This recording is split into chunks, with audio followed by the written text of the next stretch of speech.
Iran জবাব দিল এক মহাকাব্যিক ধ্বংসলীলা দিয়ে। রবিবার ভোরে পূর্ব দিগন্তে উঠে এলো এক নতুন দিনের প্রতিশোধ।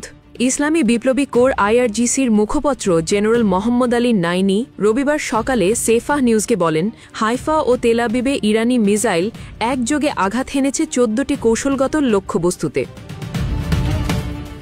সাইল টাওয়ার হাইফার প্রাণকেন্দ্র যেখানে ছিল এআই প্রযুক্তি ও সামরিক সফটওয়্যারের গবেষণাগার কেঁপে উঠল কোদর এফ দূরপাল্লা ক্ষেপণাস্ত্রের আঘাতে। সেই সাথে বিদ্ধ হয়েছে হাদেরা পাওয়ার প্ল্যান্ট, হাইফা তেল শোধনাগার, কিরিয়াত গেটের সেমিকন্ডাক্টর শিল্পকেন্দ্র, ওফদা বিমান ঘাঁটি এবং রাফায়েল অ্যাডভান্স ডিফেন্স সিস্টেমের সদর দপ্তর। নাইনি জানান, এটি ছিল প্রতিশোধের ২০তম তরঙ্গ। এখন পর্যন্ত সবচেয়ে সফল হামলা এটি। আগে শুরু হওয়া ১৮তম দফায় ব্যবহার করা হয় অভিনব কৌশল। ক্ষেপণাস্ত্রের গতি, পথ ও অস্ত্রের ধরন এমনভাবে সাজানো হয়েছিল যে ইসরায়েলের প্রতিরক্ষা ব্যবস্থা বিভ্রান্ত হয়ে পড়ে। আর ১৯তম তরঙ্গে ছিল আকাশের নিঃশব্দ ঘাতক কামিকাজের ড্রোন, যারা গন্তব্য জানে কিন্তু ফিরে আসার কথা ভাবে না।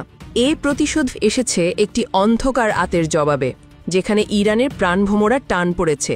কলিজায় হাত দিয়েছে যুক্তরাষ্ট্র। ইরানি পরমাণু কেন্দ্রে হামলা চালিয়ে মার্কিন বোমার বিমান। টাইমস অফ ইসরায়েলও ইরানি ক্ষেপণাস্ত্র হামলার খবর দিয়েছে। তারা জানিয়েছে, কয়েকটি এলাকায় সাইরেন বাজতে শোনা গেছে।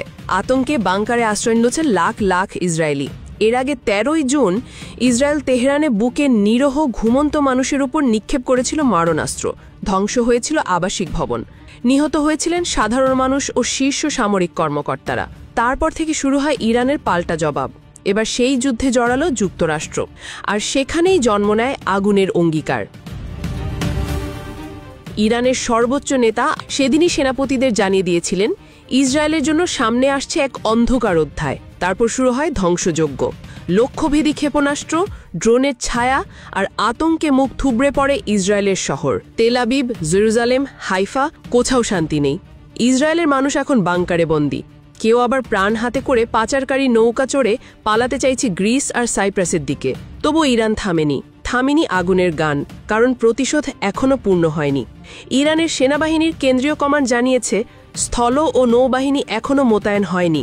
আরও অনেক খেলা বাকি আছে।